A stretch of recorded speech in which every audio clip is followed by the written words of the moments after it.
In this video, I'll be showing you step by step how to install and set up Epson SureColor SC F100 printer. It is super easy to do.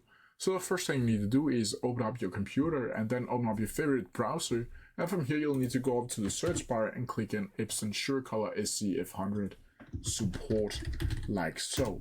Once you do that, it should be looking something like this. And here you'll just need to find the website epson.eu or .com, depending on where you are located. From here, you'll just need to click on it.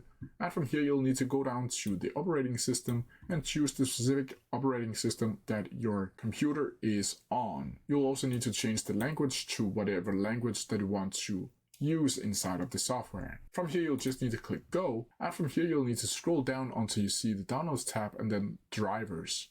Once from here, you'll need to click on the newest driver and just click download, like so. Once you're downloading it, you can see up here that it's beginning downloading onto your computer. And once it is done, you'll simply just tap on it and click yes. Then from here, you can see the WinZip will pop up and it will unzip to your computer. And you'll just need to click OK right here, English, and just follow the procedure.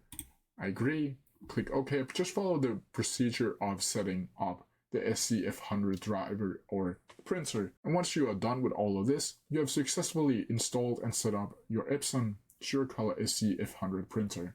But that's how I do it. If you have any questions about it, please leave them down in the comment section below and I'll try my best to answer them as quickly as possible. See ya!